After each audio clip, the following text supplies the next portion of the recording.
ಪಿಂಚಣಿ ಹೆಚ್ಚಳಕ್ಕಾಗಿ ಹೋರಾಟ ಮಾಡಲು ಸಿದ್ಧರಾಗುವಂತೆ ಬನ್ನಿ ಪಿಂಚಣಿ ಅನ್ಯಾಯದ ವಿರುದ್ಧ ಹೋರಾಡೋಣ, ನಿವೃತ್ತಿ ಜೀವನದ ಆಶಾಕಿರಣವಾಗಿಸೋಣ ಎನ್ನುವ ಘೋಷವಾಕ್ಯದಡಿ ಬೀದರ್ನ ಖಾಸಗಿ ಸಭಾಂಗಣದಲ್ಲಿ ರಾಷ್ಟ್ರೀಯ ಸಂಘರ್ಷ ಸಮಿತಿ ಜಿಲ್ಲಾ ಶಾಖೆ ಬೀದರ್ ವತಿಯಿಂದ ರಾಷ್ಟ್ರೀಯ ಸಂಘರ್ಷ ಸಮಿತಿ ಇಪಿಎಸ್ 95 ಪಿಂಚಣಿದಾರರ ಸದಸ್ಯತ್ವ ಅಭಿಯಾನ ಹಮ್ಮಿಕೊಳ್ಳಲಾಯಿತು. ಜೊತೆಗೆ ಇದೇ ವೇಳೆ ಸಂಸದರಾದ ಸಾಗರ್ ಖಂಡ್ರೆ ಅವರಿಗೆ ಪಿಂಚಣಿದಾರರ ಬೇಡಿಕೆ, ಅವರ ಸಮಸ್ಯೆಗಳ ಬಗ್ಗೆ ಪ್ರಧಾನಮಂತ್ರಿಗಳಿಗೆ ಶಿಫಾರಸು ಮಾಡುವಂತೆ ಅವರ ಗಮನಕ್ಕೆ ತರುವಂತೆ ಮನವಿ ಪತ್ರ ಕೂಡ ಸಲ್ಲಿಸಲಾಯಿತು. 30-35 ವರ್ಷ ಸೇವೆ ಮಾಡಿದ್ರೂ ಕೂಡ ಬರೀ 1000-2000 ಪಿಂಚಣಿಲಿ ಜೀವನ ಸಾಗಿಸುತ್ತಿದ್ದಾರೆ. ಪಿಂಚಣಿದಾರರು ಅತಿ ಕಡಿಮೆ ಪಿಂಚಣಿಲಿ ಜೀವನ ಸಾಗಿಸುವುದು ಬಹಳ ಕಷ್ಟದ ಪರಿಸ್ಥಿತಿಯಾಗಿದೆ. ಅದಕ್ಕಾಗಿಯೇ ರಾಷ್ಟ್ರೀಯ ಸಂಘರ್ಷ ಸಮಿತಿ ರಚಿಸಿಕೊಂಡು ಸರ್ಕಾರ ಹಾಗೂ ಎಪಿಎಫ್ ವಿರುದ್ಧ ಹೋರಾಟವನ್ನ ಮಾಡಲಾಗ್ತಾ ಇದೆ. ಈ ಕುರಿತಾಗಿ ಕರ್ನಾಟಕ ಎನ್ಎಸಿ ಉಪಾಧ್ಯಕ್ಷರಾದ ವೀರಕುಮಾರ್ ಗದಾಗ್ ಹಾಗೂ ನರಸಪ್ಪ ಅಡ್ರಂಗಿ ಕಾನೂನು ಸಲಹೆಗಾರರು ಮಾತನಾಡಿ, ದೇಶದ ಮೂಲೆ ಮೂಲೆಯಿಂದ ರಾಷ್ಟ್ರೀಯ ಸಂಘರ್ಷ ಸಮಿತಿ ಸದಸ್ಯರು, ಪ್ರಮುಖರು ದೆಹಲಿಯಲ್ಲಿ ದಿನಾಂಕ 20-30ರಂದು ಸೇರಿ ಕೋರ್ ಕಮಿಟಿ ಸಭೆ ಮಾಡಿ ದಿನಾಂಕ 31ರಂದು ದೆಹಲಿಯ ಜಂತರ್ ಮಂತರ್ನಲ್ಲಿ 7,500 ಪೆನ್ಷನ್, ಡಿಎ ಹಾಗೂ 2 ಗಂಡ ಹೆಂಡತಿಗೆ ವೈದ್ಯಕೀಯ ಸೌಲಭ್ಯ ಹೀಗೆ ಹಲವು ಬೇಡಿಕೆಗಳ ಈಡೇರಿಕೆಗೆ ಆಗ್ರಹಿಸಿ ಬೃಹತ್ ಪ್ರತಿಭಟನೆ ಮಾಡಲಾಗುತ್ತಿದೆ ಎಂದು ತಿಳಿಸಿದರು. 2022ರಲ್ಲಿಯೇ ಸುಪ್ರೀಂ ಕೋರ್ಟ್ ಆದೇಶ ಮಾಡಿದರೂ ಕೂಡ ಇಪಿಎಫ್ನವರು ಅದನ್ನು ಕಾರ್ಯರೂಪಕ್ಕೆ ತರಲು ಇಂಪ್ಲಿಮೆಂಟ್ ಮಾಡಲು ಮೇಷ ಎಣಿಸುತ್ತಿದ್ದಾರೆ. ಇಡೀ ದೇಶದ ತುಂಬಾ 27 ರಾಜ್ಯದಲ್ಲಿ 4 ಟೆರಿಟರಿಯಲ್ಲಿ ನಮ್ಮ ರಾಷ್ಟ್ರೀಯ ಸಂಘರ್ಷ ಸಮಿತಿ ಕಾರ್ಯಪ್ರವೃತ್ತರಾಗಿ ಕೆಲಸ ಮಾಡ್ತಾ ಇದೆ. ಸ್ಥಾಪನೆ ಮಾಡಿದ್ದು ಪಿಂಚಣಿದಾರರ ಹಲವು ಬೇಡಿಕೆಗಳ ಬಗ್ಗೆ, ಅವರ ಸಮಸ್ಯೆ ಬಗ್ಗೆ ಹೋರಾಟವನ್ನ ಮಾಡುತ್ತಿದ್ದಾರೆ. ಹಾಗಾಗಿ ನಮ್ಮ ಧ್ವನಿಯನ್ನ, ಕೂಗನ್ನ ಸರ್ಕಾರಕ್ಕೆ ಮುಟ್ಟಿಸಲು ಕರ್ನಾಟಕ ರಾಷ್ಟ್ರೀಯ ಸಂಘರ್ಷ ಸಮಿತಿ ಈಗಾಗಲೇ ದೇಶದಾದ್ಯಂತ ಹೋರಾಟ ಮಾಡ್ತಾ ಇದ್ದು, ಬೀದರ್ ಶಾಖೆ ರಾಷ್ಟ್ರೀಯ ಸಂಘರ್ಷ ಸಮಿತಿ ವತಿಯಿಂದ ಕೂಡ ಹೋರಾಟಕ್ಕೆ ಸಜ್ಜಾಗುವಂತೆ ಇವತ್ತು ಸಭೆ ಕೂಡ ಕರೆಯಲಾಗಿದೆ ಎಂದು ತಿಳಿಸಿದರು. ಈ ಸಂದರ್ಭದಲ್ಲಿ ಜಂಟಿ ಕಾರ್ಯದರ್ಶಿ ಸಂಗಪ್ಪ ಬಿರಾದರ್, ಗುರು ಭಟ್, ಎನ್ಎಸಿ ಕಾರ್ಯದರ್ಶಿ ಬಾಗಲಕೋಟೆಯ ಗುಂಡಪ್ಪ, ಎನ್ಎಸಿ ಪ್ರಚಾರ ಕಾರ್ಯದರ್ಶಿ ಅಲ್ಗುಂಡಿ, ಅಧ್ಯಕ್ಷರಾದ ಬಾಬು ಸ್ವಾಮಿ, ಉಪಾಧ್ಯಕ್ಷರಾದ ಶಿವಕುಮಾರ್ ಶೆಟ್ಕರ್, ಶ್ರೀಧರ್ ಕುಲಕರ್ಣಿ, ಚಂದ್ರಪ್ಪ ಬಸವಕಲ್ಯಾಣ, ಖಜಾಂಚಿ ಚಂದ್ರಕಾಂತ್ ಬಿಜಾಪುರೆ, ಕಾನೂನು ಸಲಹೆಗಾರರು ನರಸಪ್ಪ ಅಡ್ರಂಗಿ, ಸಂಘಟನಾ ಕಾರ್ಯದರ್ಶಿ ಸುರೇಶ್ ಬಾಬು, ಬಸಯ್ಯ ಸ್ವಾಮಿ, ಲಕ್ಷ್ಮಣ್ ನಾಗರಾಳ್, ಎಂಡಿ ಇಕ್ಬಾಲ್, ಅಣ್ಣಪ್ಪ ಹೆಗ್ಗೆ, ಪ್ರಚಾರ ಕಾರ್ಯದರ್ಶಿಗಳು ಸತ್ಯಕುಮಾರ್ ಚಾಂಡೇಶ್ವರ್, ಬಸವರಾಜ ಪಾಟೀಲ್ ಹುಮ್ನಾಬಾದ್, ನೀಲಕಂಠ ಟಿಸಿ, ಕಾರ್ತಿಕ್ ಸ್ವಾಮಿ, ಎಂಎಸ್ ಚೌಕಿಮಠ್, ಸ್ವಾಮಿ ಭಾಲ್ಕಿ ಸೇರಿದಂತೆ ಇನ್ನಿತರರು ಇದ್ದರು.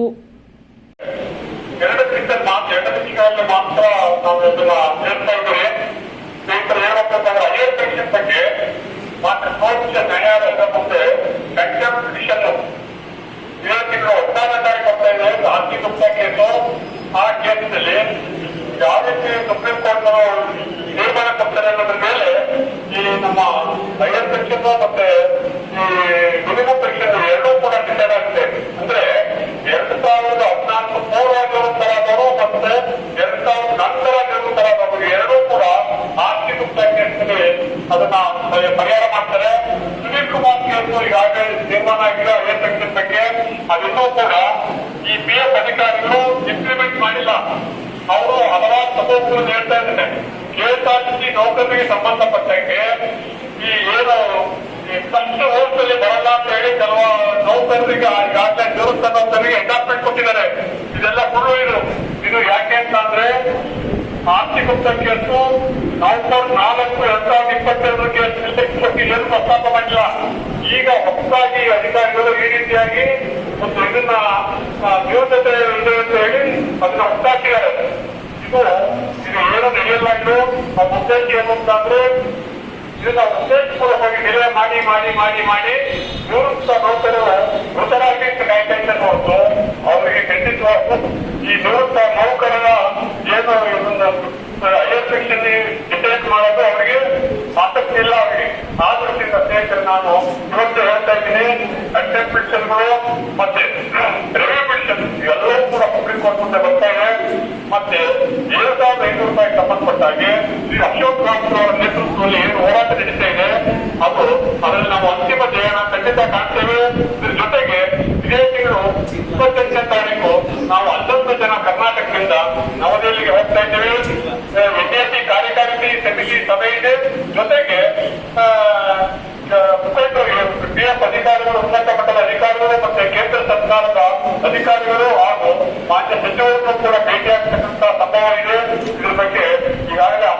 ತಗೋತಾ ಇದ್ದಾರೆ ಶ್ರೀ ಅಶೋಕ್ ರಾವ್ ಅವರು ಮತ್ತು ಶ್ರೀ ರಮಾಕಾಂತ್ ನರೇಂದ್ರ ಅವರು.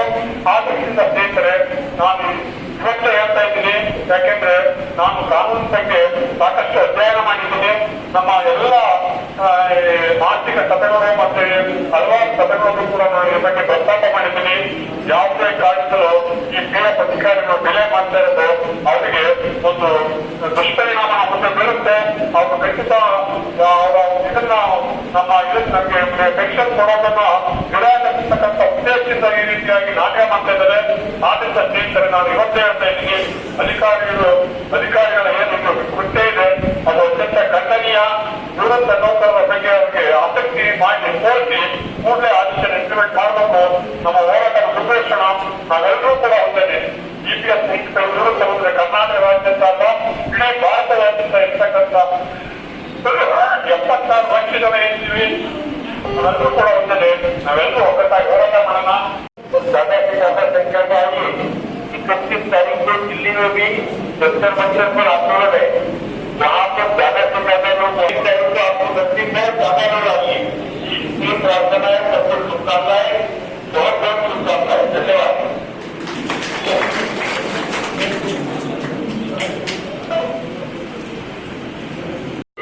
ಕಾಯ್ಕೊಂಡಿದ್ದಾರೆ, ಅದರಲ್ಲಿ ಸಾಧ್ಯವಾದಷ್ಟು ಜನ ಪಾಲ್ಗೊಳ್ಬೇಕು ಅಂತ ಹೇಳಿ. ಸೊ ಅದೇ ರೀತಿಯಾಗಿ ಈಗ ಕರ್ನಾಟಕದ ಅಧ್ಯಕ್ಷರಾದಂಥ GSM ಸ್ವಾಮಿ ಅವರು ಮಾತಾಡ್ತಾರೆ. ನಾವು ದಯವಿಟ್ಟು ಶಾಂತ ರೀತಿಯಿಂದ ಕುಳಿಸ್ಕೊಳ್ಬೇಕು. ಆರ್ಥಿಕ ಸೌಲಭ್ಯಗಳು ಸಿಗ್ತವೆ, EPS 95ರಲ್ಲಿ ಬೆನಿಫಿಟ್ ಸಿಗ್ತದೆ. ಸೊ ಆ ಒಂದು ನಿಟ್ಟಿನಲ್ಲಿ ನಾವು ಈ ಬೀದರ್ನಲ್ಲಿ ಕೆಲಸ ಮಾಡೋಣ. ಅದೇ ರೀತಿಯಾಗಿ ಇವರು ಈಗ ಬಂದಿದ್ದಾರೆ ಅತಿಥಿಗಳು, ಅವರು ಒಬ್ಬೊಬ್ಬರಾಗಿ ಮಾತಾಡ್ತಾರೆ.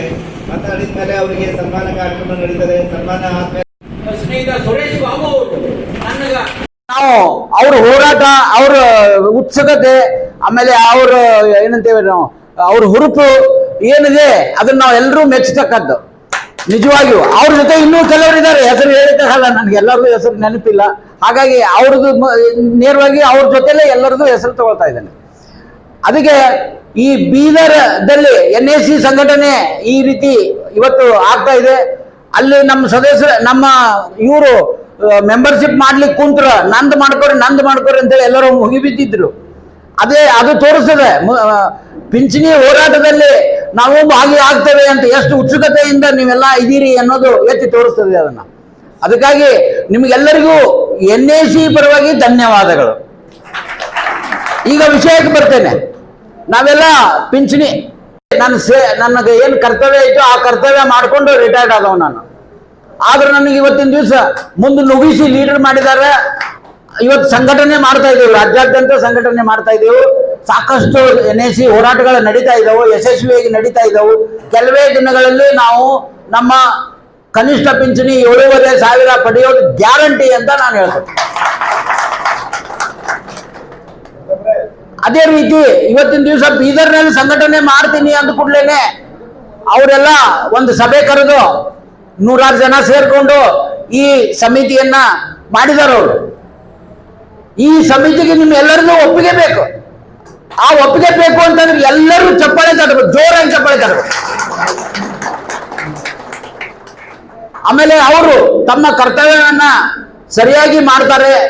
ಯಾವುದೇ ಆಪಾದನೆಗೊಳಗಾಗದಂತೆ ಪ್ರಾಮಾಣಿಕವಾಗಿ ಎಲ್ಲ ವೃದ್ಧರನ್ನ ಪ್ರೀತಿ ವಿಶ್ವಾಸದಿಂದ ಈ ಹೋರಾಟದಲ್ಲಿ ಮುನ್ನಡೆಸಿಕೊಂಡು ಹೋಗ್ತೇವೆ ಅಂತೇಳಿ ಪ್ರತಿಜ್ಞೆ ಮಾಡ್ಬೇಕು. ಅವರೆಲ್ಲರೂ, ನೀವು ಎಲ್ಲರೂ ಪ್ರತಿಜ್ಞೆ ಮಾಡಬೇಕು, ಈ ಸಂಘಟನೆಗೆ ನಾನು ಭಾಗವಹಿಸ್ತೀನಿ ಅಂತೇಳಿ. ಅದಕ್ಕೆ ಆ ಪ್ರತಿಯನ್ನ ನಾನು ಓದ್ತೇನೆ. ದಯಮಾಡಿ ನೀವು ಕೂದಲೇನೆ ಎದ್ದು ನಿಂತು ಕೈ ಹಿಂಗ್ ಮಾಡಿ ಪ್ರತಿಜ್ಞೆ ಮಾಡ್ಬೇಕು. ನಾನು ಏನ್ ಹೇಳ್ತೀನಿ ಹಂಗ ಅಂತ ಹೋಗ್ರಿ ಅಷ್ಟೇ. ಹಾಗೂ ಕಾರ್ಯಕರ್ತನಾಗಿದ್ದು EPS 95 ಪಿಂಚಣಿದಾರರೆಲ್ಲರ ಶ್ರೇಯೋಭಿವೃದ್ಧಿಗಾಗಿ ನನ್ನನ್ನು ನಾನು ಸ್ವಯಂ ಪ್ರೇರಿತವಾಗಿ ಪ್ರಾಮಾಣಿಕ ಹಾಗೂ ಇನ್ನುಳಿದಿರುವ EPS 95 ಪಿಂಚಣಿದಾರರನ್ನು ನಾನು ವೀರಕುಮಾರ್ ಗಡಾದ್ ಅಂತೇಳಿ, ನಾನು ಉಪಾಧ್ಯಕ್ಷ ರಾಷ್ಟ್ರೀಯ ಸಂಘರ್ಷ ಸಮಿತಿ ಕರ್ನಾಟಕ. ಇವತ್ತಿನ ದಿವಸ ಈ ಬೀದರ್ನಲ್ಲಿ EPS 95 ಪಿಂಚಣಿದಾರರನ್ನೆಲ್ಲ ಒಗ್ಗೂಡಿಸಿ ಪಿಂಚಣಿ ಹೆಚ್ಚಳಕ್ಕಾಗಿ ಹೋರಾಟ ಮಾಡಲು ನಾವು ಸಿದ್ಧರಾಗಲು ಇಲ್ಲಿ ಈ ಸಭೆಯನ್ನು ನಡೆಸ್ತಾ ಇದ್ದೇವೆ. ಇದು EPS 95 ಅನ್ನುವಂಥದ್ದು ಒಂದು ಸ್ಕೀಮ್. ಇದು 1995 ನಲ್ಲಿ ಈ ಸ್ಕೀಮ್ ಜಾರಿಗೆ ಬಂದದ. ನಮ್ಮ ಸಂಬಳದ ಬೇಸಿಕ್ ಪ್ಲಸ್ DA ಇದ್ರದ್ದು 12% ನಾವು ಪ್ರಾವಿಡೆಂಟ್ ಫಂಡ್ ಅಲ್ಲಿ ತೊಡಗಿಸ್ತೇವೆ. ಅಷ್ಟೇ ಹಣವನ್ನ ನಮ್ಮ ಎಂಪ್ಲಾಯರ್ ಅಂದ್ರೆ ನೌಕರದಾತ ಅವನು ತೊಡಗಿಸ್ಬೇಕಾಗ್ತದೆ. ಆ ನೌಕರದಾತ ತೊಡಗಿಸಿದಂತ 12% ಅಲ್ಲಿ 8.33 ಹಣವನ್ನ ಪೆನ್ಷನ್ ಸ್ಕೀಮ್ಗೆ ತಗೊಂಡು ನಮ್ಮದು ಒಪ್ಪಿಗೆ ಐತಿಯೋ ಇಲ್ಲೋ ಏನೂ ವಿಚಾರ ಮಾಡಿಲ್ಲ. 95 ನಲ್ಲಿ ಒಮ್ಮೆಲೆ ನಮ್ಮನ್ನ ಫ್ಯಾಮಿಲಿ ಪೆನ್ಷನ್ ಸ್ಕೀಮ್ ಅಂತಿತ್ತು ಮುಂಚೆ, ಆ ಸ್ಕೀಮ್ನಿಂದ ಈ ಸ್ಕೀಮಿಗೆ ಜಂಪ್ ಮಾಡಿಸಿ ಈ ಸ್ಕೀಮನ್ನು ಜಾರಿಗೆ ತಂದಿದ್ದಾರೆ. ನಮ್ಮ ಬೇಸಿಕ್ ಮತ್ತು DAಗೆ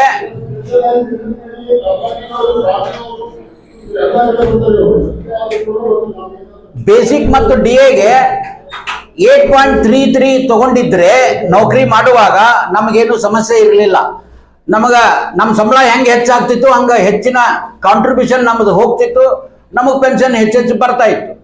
ಆದ್ರೆ ಮೋಸದಿಂದ EPS 95 ಅವರು ತಮ್ಮ ಇದರಲ್ಲಿ ಕಾನೂನಲ್ಲಿ ತಿದ್ದುಪಡಿ ಮಾಡಿಕೊಂಡು ಸೀಲಿಂಗ್ ಲಿಮಿಟ್ ಅಂತ ಮಾಡಿದ್ರು. ನಮ್ಮ ಬೇಸಿಕ್ ಎಷ್ಟೇ ಇರಲಿ ಅವರು ಬರೀ 5,000ಕ್ಕೆ ಮಾತ್ರ 8.33 ತಗೊಂಡ್ರು. ಆಮೇಲೆ 6,500 ಮಾಡಿದ್ರು ಒಂದು 5 ವರ್ಷ ಆದ್ಮೇಲೆ. 6,500 ಆದ್ಮೇಲೆ 2014 ತನೂ ಏನೂ ಹೆಚ್ಚು ಮಾಡಲಿಲ್ಲ. 2014ರಾಗ ಮತ್ತೆ ಅದನ್ನ 15,000ಕ್ಕೆ ಸೀಲಿಂಗ್ ಲಿಮಿಟ್ ಹೆಚ್ಚು ಮಾಡಿದ್ರು. ಅಂದ್ರೆ 5,000ಕ್ಕೆ 417 ರೂಪಾಯಿ, ಆಮೇಲೆ 6,500ಕ್ಕೆ 541 ರೂಪಾಯಿ, ಆಮೇಲೆ 15,000ಕ್ಕೆ 1,250 ರೂಪಾಯಿ. ಇಷ್ಟೇ ನಮ್ದು ಕನಿಷ್ಠ ಪಿಂಚಣಿ ಇದು ಈ ಕಾಂಟ್ರಿಬ್ಯೂಷನ್ ಅನ್ನ ತಗೊಂಡ್ರು.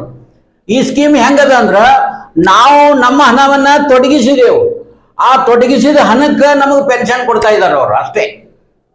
ಸರ್ಕಾರ ಇದರಲ್ಲಿ ಏನು ಇದಿಲ್ಲ. 1.16% ಸರ್ಕಾರ ಕೊಡಬೇಕು ಅಂತಿದೆ. ಇವತ್ತಿನವರೆಗೂ ಅದು ಕೊಟ್ಟಿದ್ದು ಏನು ಇದು ಇಲ್ಲ. ಎಂಪ್ಲಾಯರೇ ಕೊಡಬೇಕು ಅಂತೇನೋ ಮಾಡಿದಾರೆ. ಇದು ಒಂದು. ಈಗ ನಮ್ಮ ಪ್ರಶ್ನೆ ಏನು ಅಂತಂದ್ರೆ ನಮ್ಮ ಪೆನ್ಷನ್ ಫಿಕ್ಸ್ ಆಯ್ತು ನಾವು ರಿಟೈರ್ಡ್ ಆದಾಗ. 95 ಸ್ಕೀಮ್ ಜಾಲ್ತಿ ಆದ್ಮೇಲೆ 96, 97 ಹಿಂಗೆ ರಿಟೈರ್ಡ್ ಆಗ್ತಾ ಬಂದ್ರು. ಅವ್ರಿಗೆ 100 ರೂಪಾಯಿದಿಂದ ಪ್ರಾರಂಭ ಆಯ್ತು ಪೆನ್ಷನ್. ಅವರು 96, 97 ನಲ್ಲಿ 100, 200 ರೂಪಾಯಿ ಇದ್ದವರು ಇವತ್ತಿನವರೆಗೂ 1,000 ರೂಪಾಯಿ ತಗೊಳ್ತಾ ಇದ್ದಾರೆ ಬರೀ ಪೆನ್ಷನ್. ಆಮೇಲೆ ಅದು ಯಾಕೆ 1,000 ಅಂತಂದ್ರೆ 2014ರಲ್ಲಿ ಕನಿಷ್ಠ ಪಿಂಚಣಿ 1,000 ಅಂತ ಮಾಡಿ ಏನ್ ದೊಡ್ಡ ಮಹದುಪಕಾರ ಮಾಡದಂಗ ಮಾಡಿದಾರ ಅವರು. ಒಂದು ಈಗ ನಂತರ ಹಂಗೆ ಪ್ರತಿ ವರ್ಷ ರಿಟೈರ್ಡ್ ಆದವ್ರಿಗೆ 200ದಿಂದ 2,000, 2,500 ಇಷ್ಟೇ ಪೆನ್ಷನ್ ನಮಗೆಲ್ಲರಿಗೂ ಬರ್ತಾ ಇದೆ. ಅದಕ್ಕಿಂತ ಹೆಚ್ಚು ಯಾರಿಗೂ ಇಲ್ಲ. ಇವತ್ತಿನ ದಿನಮಾನದೊಳಗ ನಾವು ರಿಟೈರ್ಡ್ ಆಗಿದ್ದು 2,000, 2010, 2015 ರಿಟೈರ್ಡ್ ಆದವರು ನಾವು ರಿಟೈರ್ಡ್ ಆದ ದಿನದಿಂದ 2,500 ರೂಪಾಯಿ ಮಾತ್ರ ಪೆನ್ಷನ್ ತಗೊಳ್ತಾ ಇದ್ದೀವಿ. ನಾವು ಜೀವನ ಹೆಂಗ್ ಮಾಡಬೇಕು ಇದ್ರ ಬಗ್ಗೆ ನಾವೆಲ್ಲಾ ಪಿಂಚಣಿದಾರನ ಒಗ್ಗೂಡಿಸಿ, ಇದು ಒಗ್ಗೂಡಿಸೋದು ಕಷ್ಟ ಅದ. ಎಲ್ಲರೂ 60 ವಯಸ್ಸು ಪ್ಲಸ್ ಆದವರು, ಎಲ್ಲರಿಗೂ ವಯಸ್ಸಿನ ತೊಂದರೆ ಇರ್ತದ, ಆರೋಗ್ಯದ ತೊಂದರೆ ಇರ್ತದ. ಅವ್ರನ್ನೆಲ್ಲ ಒಗ್ಗೂಡಿಸಿ ಇವತ್ತಿನ ದಿವಸ ಈ ರೀತಿ ಹೋರಾಟ ಮಾಡ್ತಾ ಇದ್ದೇವೆ. ಈ ಹೋರಾಟದಲ್ಲಿ ನಾವು ರಾಷ್ಟ್ರೀಯ ಸಂಘರ್ಷ ಸಮಿತಿ ಅಂತೇಳಿ ಬುಲ್ಡಾನಾದೊಳಗ ಕೇಂದ್ರ ಕಚೇರಿ ಅದ, ಅಲ್ಲಿ ಸ್ಥಾಪನೆ ಮಾಡಿದ್ರು. ಅಲ್ಲಿ ಸ್ಥಾಪನೆ ಮಾಡಿ ಸರ್ಕಾರಕ್ಕೆ ಮನವಿ ಕೊಟ್ಟು ಅವ್ರು ಏನು ಕೇಳಲಾರ್ದಾಗ, ಅವ್ರದ್ದು ಏನು ಪ್ರತ್ಯುತ್ತರ ಬರ್ಲಾರ್ದಾಗ ಸರತಿ ಉಪವಾಸ ಸತ್ಯಾಗ್ರಹ ಮಾಡ್ತಾ ಇದ್ದಾರೆ. ಉಪವಾಸ ಸತ್ಯಾಗ್ರಹ ಮೋದಿ ಸರ್ಕಾರದವರೇ ಅದಾರ. ನಮ್ಮ ಸಂಘಟನೆ ಹೋರಾಟ ಶುರು ಮಾಡಿದ ಮೇಲೆ ಮೋದಿ ಸರ್ಕಾರನೇ ಐತಿ, ಮೋದಿಯವರೇ ಅದಾರ. ಆದ್ರೆ ಮೋದಿಯವರಿಗೆ ತಪ್ಪು ಮಾಹಿತಿ ಕೊಟ್ಟು, ತಪ್ಪು ನಿರ್ದೇಶನಗಳನ್ನ ಕೊಟ್ಟು, ತಪ್ಪು ಕಾಗದ ಪತ್ರಗಳನ್ನ ತೋರಿಸಿ ಇವತ್ತಿನ ದಿವಸ ನಮ್ಮ EPS 95 ಸ್ಕೀಮ್ ಜಾರಿಗೆ ತಂದಂತ EPFO ಸಂಘಟನೆ ನಮಗೆ ತೊಂದರೆ ಮಾಡಿದೆ. EPFO ಅಂದ್ರೆ ಎಂಪ್ಲಾಯೀಸ್ ಪ್ರಾವಿಡೆಂಟ್ ಫಂಡ್ ಆರ್ಗನೈಸೇಷನ್. ಅವರೇ ಇದನ್ನೆಲ್ಲ ಮಾಡ್ತಾರೆ. ಭವಿಷ್ಯ ನಿಧಿ ಕಚೇರಿ ಏನಿರ್ತದೆ ಅವರೇ ಮಾಡ್ತಾ ಇರೋದು. ಅವರು ಈ ನಮ್ಮ ಪೆನ್ಷನ್ ಹೆಚ್ಚಾಗಲಿಕ್ಕೆ, ನಮ್ಮ ಹೋರಾಟವನ್ನ ಮುಂದೂಡ್ಲಿಕ್ಕೆ ಈ ರೀತಿ ಮಾಡ್ತಾ ಇದ್ದಾರೆ. ಇನ್ನೂ ಒಂದು, ನಮಗೆ ಸೀಲಿಂಗ್ ಲಿಮಿಟ್ ಮಾಡಿದ್ರಲ್ಲ, ಆ ಸೀಲಿಂಗ್ ಲಿಮಿಟ್ ಬೇಡ. ನಮಗ ಆಕ್ಚುಯಲ್ ಸ್ಯಾಲ್ರಿಗೆ 8.33 ತುಂಬಲಿಕ್ಕೆ ತಯಾರದೇವು ನಾವು. ಈಗ ತುಂಬಿಸ್ಕೊಡ್ರಿ, ನಮಗೆ ಪೆನ್ಷನ್ ಕೊಡ್ರಿ ಅಂತೇಳಿ ಸುಪ್ರೀಂ ಕೋರ್ಟಿಗೆ ಹೋಗಿದ್ದೀವಿ ನಾವು. ಆ ಸುಪ್ರೀಂ ಕೋರ್ಟ್ ಜಜ್ಮೆಂಟ್ 4/11/2022 ಆಗ್ಯದ. 6 ತಿಂಗಳ ಒಳಗ ಇದನ್ನ ಇಂಪ್ಲಿಮೆಂಟ್ ಮಾಡ್ರಿ ಅಂತೇಳಿ ಆದೇಶ ಕೊಟ್ಟದ. ಅದನ್ನ ಇವತ್ತಿನವರೆಗೂ ಅಲ್ಲೊಬ್ರಿಗೆ ಮಾಡಿದೆ ಇಲ್ಲೊಬ್ರಿಗೆ ಮಾಡಿದೆ ಅಂತೇಳಿ ಸುಮ್ಮ ಹೆಸರಿಗೆ ಮಾಡ್ದಂಗ ವಿಳಂಬ ಮಾಡ್ಕೊಂತ ಬರ್ತಾ ಇದ್ದಾರೆ. ಅನವಶ್ಯಕವಾಗಿ ಏನೇನೋ ಕಾಗದ ಪತ್ರಗಳನ್ನ ಕೇಳಿ, ನಮ್ಮಂತಲ್ಲಿ ಇರಂಗಿಲ್ಲ ಅಂತ ಕಾಗದ ಪತ್ರನ ಕೇಳಿ ನಮ್ಮ ಅಪ್ಲಿಕೇಶನ್ ಅಂದ್ರೆ ಹೈಯರ್ ವೇಜಸ್ಗೆ ನಾವೇನು ಆಪ್ಷನ್ ಫಾರ್ಮ್ ತುಂಬಿಕೊಟ್ಟಿದ್ದೇವೆ ಅದನ್ನ ರಿಜೆಕ್ಟ್ ಮಾಡ್ತಾ ಇದ್ದಾರೆ. ಈ ತರ EPFO ನಡ್ಕೊಳ್ತಾ ಇದೆ. ಈ EPFO ವಿರುದ್ಧ ಇವತ್ತಿನ ದಿವಸ ನಾವು ಅವರೇ ಮಾಡ್ಕೊಂಡಂತ ನಿಧಿ ಆಪ್ಗೆ ನಿಕಟ ಅಂತ ಕಾರ್ಯಕ್ರಮ ಅದ. ಪ್ರತಿ ತಿಂಗಳು 27ನೇ ತಾರೀಕಿಗೆ EPFO ಆಫೀಸ್ ಎದುರುಗಡೆ ಮಾಡ್ತಾರ ಅವರು.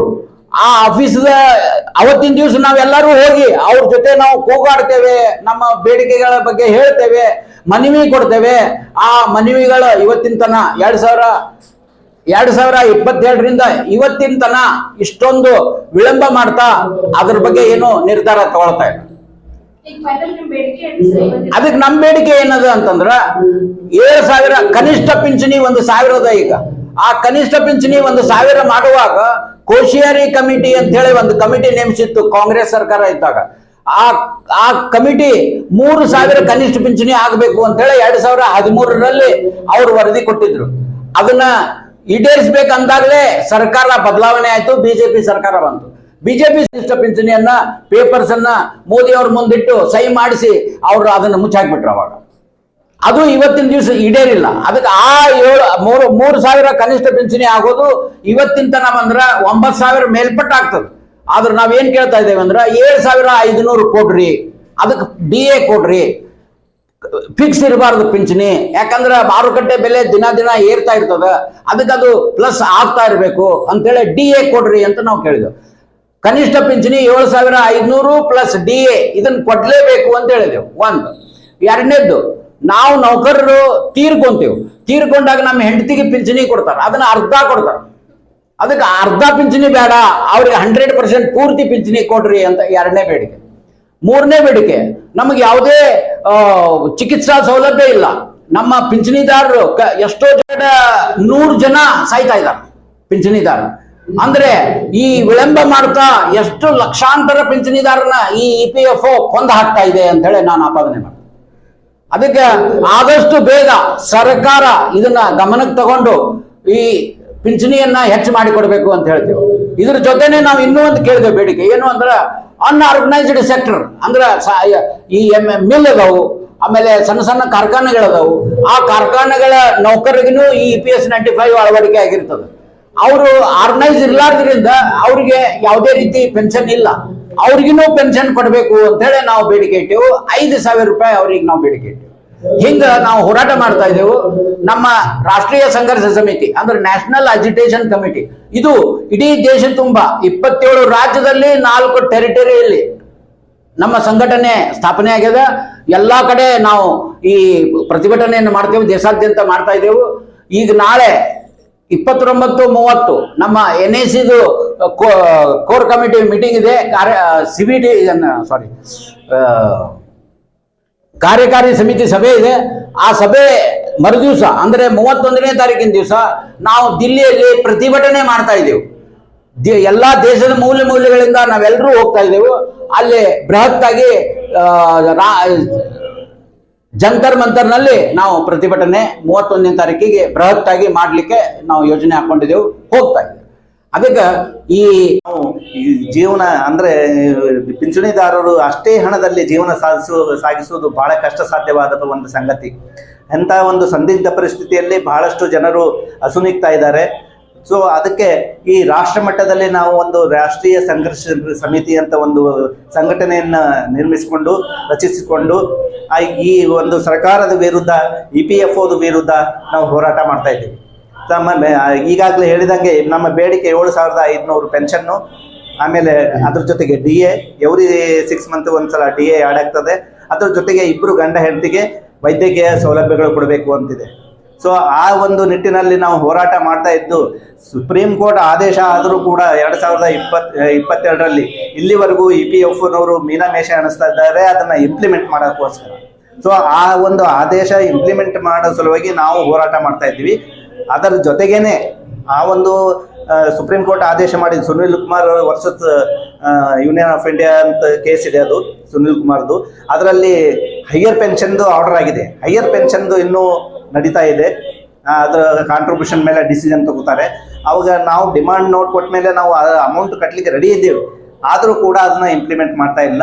ಈ ಒಂದು ಕಾರಣಕ್ಕಾಗಿ ನಾವು ಹೋರಾಟ ಬೀದರ್ನಲ್ಲಿ ಕೂಡ ಈಗ ಪ್ರಾರಂಭ ಮಾಡಿದ್ವಿ. ನನ್ನ ಹೆಸರು ನರಸಪ್ಪ ಅಡ್ರಂಗಿ, ಕಾನೂನು ಸಲಹೆಗಾರರು, ರಾಷ್ಟ್ರೀಯ ಸಂಘರ್ಷ ಸಮಿತಿದು, ಕರ್ನಾಟಕ ಸಂಘರ್ಷ ಸಮಿತಿ ಬೀದರ್ ಜಿಲ್ಲೆದು ಕಾನೂನು ಸಲಹೆಗಾರ.